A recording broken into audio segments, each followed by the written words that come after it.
안녕하세요. 오늘은 17차 시 연립방정식의 활용 두 번째 시간이 되겠습니다. 지난 시간에 이어서 총 3시간 동안 연립방정식의 3가지 유형에 대해서 다뤄보게 될 건데요. 오늘은 두 번째 유형인 속력에 관한 문제가 되겠습니다. 그래서 넘어갈게요. 자, 우선 지난 시간에도 했지만 활용 문제를 푸는 단계에 대해서 다시 한번 짚어보고 넘어갈게요.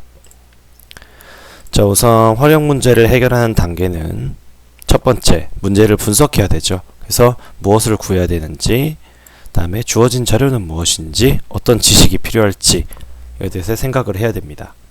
그래서 두 번째로는 미지수를 정하는데, 미지수를 정할 때는 보통 구해야 하는 것, 이게 미지수가 되는 경우가 많다 그랬어요. 그 다음 세 번째는 식을 세우고 푸시면 됩니다. 수업 시간에 저희가 문제를 푸는 연립방정식을 푸는 연습은 충분히 했기 때문에 이번 시간에도 또 다음 시간에도 식을 어떻게 세우는지까지만 안내를 해드릴 겁니다. 자, 우선 다음입니다.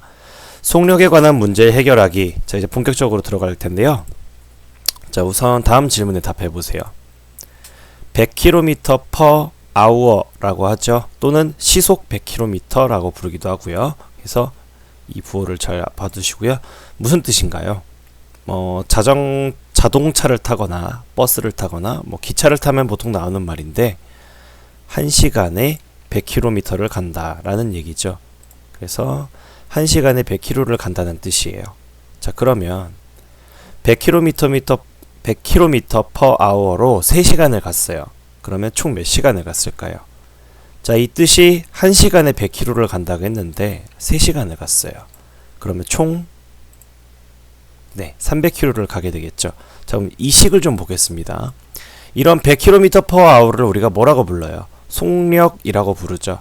그 다음에 시간이고요. 속력이랑 시간을 곱했더니 뭐가 나왔어요? 거리가 나왔죠. 자, 그래서 세 번째 답해 봅니다. 거리, 시간, 속력 간에는 어떠한 관계가 있을까요? 1번과 2번을 보고 답해 봅니다. 자, 어떤 관계가 있어요? 그렇죠. 속력 곱하기 시간은 뭐가 돼요? 지금 거리가 되고 있죠. 그래서 속력 곱하기 시간은 거리가 된다. 혹은 속력은 시간분의 거리, 이렇게 할 수도 있고요. 중요한 건 이 두 개 중에 하나는 반드시 알고 계셔야 됩니다. 그래서 쉬운 건 속력 곱하기 시간은 거리구나, 이렇게 생각을 하시면 되고요.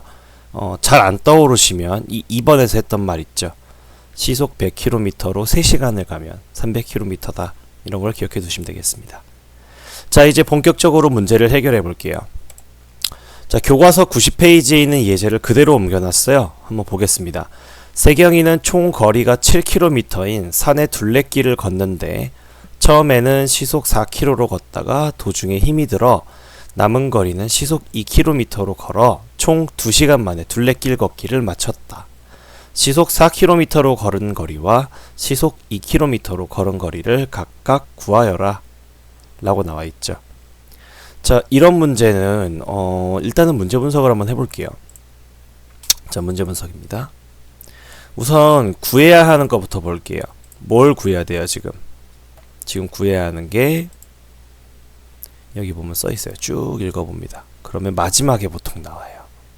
자, 시속 4km로 걸은 거리, 그 다음 시속 2km로 걸은 거리를 구하래요. 자, 그러면 우리가 지금 구해야 되는 거는 뭐가 돼요? 거리가 되겠죠. 정확하게는 시속 4km로 걸은 거리와 시속 2km로 걸은 거리가 돼요. 자, 그 다음 그럼 주어진 정보를 볼게요.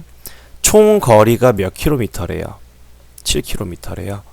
그 다음에 쭉 보면 마지막에 총 2시간이요. 자, 그래서 속력에 관한 문제도 마찬가지고 이제 다음 시간에 배울 농도도 마찬가지고요.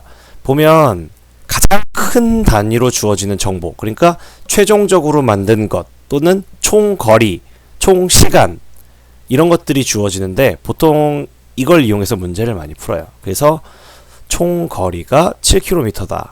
총 걸린 시간은 2시간이다. 자, 이런 걸 잘 알아두시면 되겠고요. 자, 그럼 이제 마지막으로 어떤 지식이 필요하냐? 거리가 나오고, 지금 거리가 나오고 있고요. 시간이 나오고 있고요. 또 뭐가 나오고 있어요? 거리와 시간과 여기 속도가 나오죠. 그러니까 거리, 시간, 속력 이것에 대한 관계식이 필요하겠구나. 그래서 거리는 시간 곱하기 속력이 필요할 거다 라는 것까지 탐색을 끝냈습니다. 자, 그럼 이제 미지수를 정해야 될 텐데요. 미지수는 제가 뭐라 그랬어요? 보통 우리가 구해야 될 정보, 그게 미지수라 그랬죠. 그래서 시속 4km로 걸은 거리, 그 다음에 시속 2km로 걸은 거리를 각각 x와 y로 하겠다. 자, 이렇게 정해놓고 들어가시면 되겠죠. 자, 이 중요한 건 식을 세워야 되죠. 그래서 식은 제가 세워놨어요. 자, 근데 이 식을 어떻게 세운 건지 한번 볼게요. 자, 우선 제가 아까도 얘기했다시피 식을 세울 때는 이 문제 탐색의 세 가지 중에서 어떤 걸 많이 쓴다 그랬어요. 주로 얘가 제일 많이 쓰이고요. 거의 대부분 이 주어진 정보 얘를 통해서 식을 세웁니다. 자, 그러면 총 거리가 7km라고 얘기를 했어요. 그러면 4km로 걸은 거리가 x고 2km로 걸은 거리가 y죠. 그러니까 둘이 더하면 얼마가 나와야 돼요? 총 거리인 7km가 나와야 되는 거죠. 그래서 x 더하기 y는 7이라고 써놓은 거고요. 자, 그럼 거리는 이제 이용을 했어요. 그 다음엔 시간을 이용해야겠죠. 시간은 총 2시간이라고 나와 있어요. 그러면 시간은 어떻게 구하냐? 자, 이 식을 봅니다. 자, 그럼 시간은 어떻게 구할 수 있어요? 시간은 거리를 뭘로 나누면 돼요? 속력으로 나누면 되겠죠. 그러면 거리는 여기서 x랑 y가 거리였고요. 지금 속력은 4km와 2km가 속력이었어요. 그러니까 어떻게 돼요? 여기 보면 4분의 x, 그 다음에 2분의 y가 각각 시간이 되겠죠. 그래서 총 시간은 2시간이 걸렸대요. 그러니까 4분의 x 더하기 2분의 y는 2라고 쓸 수가 있는 거죠. 그래서 식은 이렇게 세웠어요.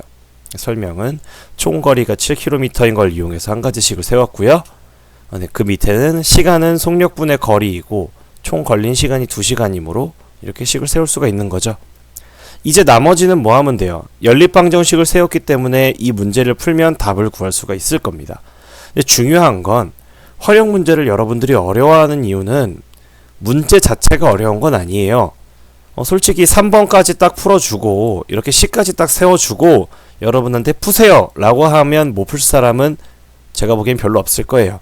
왜냐면 지난 시간에 수업 시간에 우리가 연립방정식을 푸는 연습들을 다들 해봤기 때문에 문제를 푸는 건 어렵지 않아요. 그런데 이 문제를 만드는 식을 만드는 과정까지가 어려운 거죠. 그래서 식을 만드는 과정은 제가 지금 여러분과 같이 했던 문제 탐색과 미지수 정하기, 그래서 이 두 가지를 이용해서 마지막에 식까지 세우는 이 과정까지가 사실은 활용의 거의 메인이라고 할 수가 있을 겁니다. 자, 그래서 이번 시간은 여기까지고요. 다음 시간에는 활용 3차시 드디어 마지막 활용을 나가게 됩니다. 자, 그래서 이번 시간부터는 동영상 시청 확인 숙제가 2개가 나가요. 2개가 나가는 이유는 제가 여기 식까지만 세워뒀죠. 근데 식 세우는 게 중요하다고 얘기를 했어요. 그래서 90페이지의 예제 2번 우리가 풀다만 문제를 동영상을 다시 보면서 하셔도 좋고 아니면 책을 보면서 하셔도 좋은데 노트에 다시 한번 풀어보세요. 그리고 문제는 안 써도 되지만 그림을 한번 꼭 그려보세요. 그림이요. 그림을 꼭 그려보시고요. 그 다음 두 번째로 제가 여러분들에게 드리는 메인 숙제라고 할 수 있겠죠. 밑에 있는 문제를 노트에 풀어오세요. 얘도 문제는 쓰지 않아도 되지만 그림과 설명은 자세하게 써오시기 바랍니다. 자, 그래서 이번 시간은 여기까지고요. 다음 시간에는 연립방정식의 활용 그 마지막 3차시 농도에 관한 문제를 다루겠습니다. 모두 수고하셨습니다.